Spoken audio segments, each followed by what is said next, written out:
All right, let's open a case file on a mystery that happens in pretty much every living room and movie theater out there. We are diving into the very curious case of the vanishing popcorn. You know exactly what I'm talking about, right? You sit down with this huge bowl, you're convinced it's going to last the whole movie. You grab a handful, then another one, and then all of a sudden, your fingers are scraping the bottom. It's gone.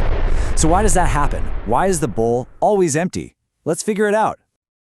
Okay, so our first piece of evidence lies in what I like to call the popcorn paradox.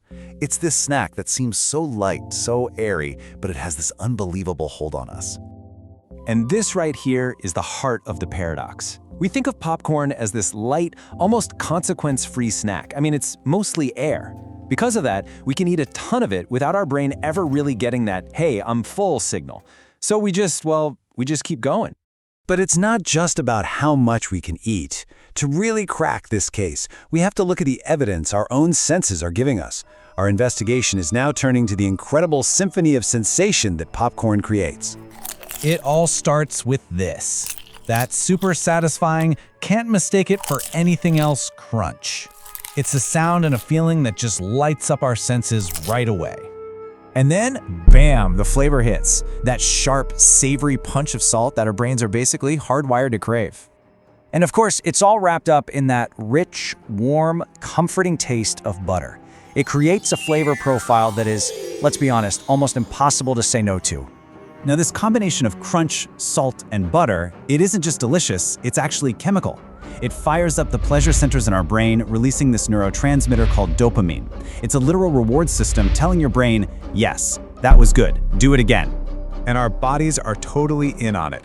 Since popcorn is so often loaded with salt and fat, it taps directly into our primal, natural cravings for those exact nutrients. So every single handful just reinforces this deep biological drive. But, biology is only half the story here. This whole chemical reaction has a very powerful psychological partner in crime. This is what we can call the popcorn illusion. On one side, we see it as this guilt-free, low-calorie treat. But the reality is that this very perception is what encourages us to just mindlessly overeat. We don't feel like we're doing anything bad, so we just don't have a reason to stop. And oh, we are so good at giving ourselves a little psychological permission slip, aren't we? We tell ourselves, hey, it's a whole grain, it has fiber. And yeah, that's true. But that little health halo can make us completely ignore the massive amounts of butter, salt, and calories we're really taking in. And then there's the power of association. I mean, think about it.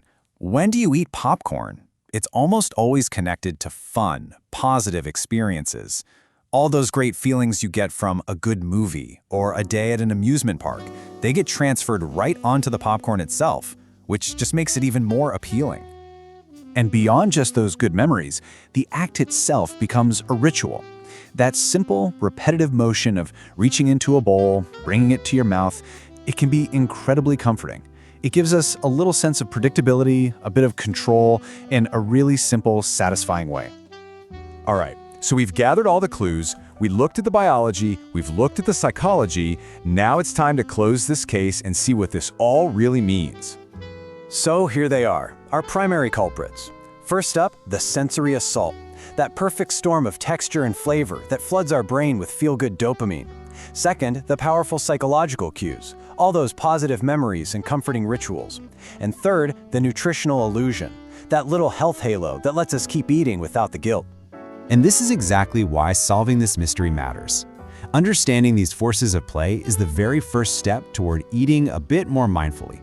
The source material is clear. While popcorn feels irresistible, eating too much of it can lead to some real health issues. Moderation is definitely the key here. The next time you find yourself staring at the bottom of an empty popcorn bowl, you'll know exactly what happened. The case is solved. But it does leave us with one last question. Now that you know the secret of its power, who's really in control of the next handful?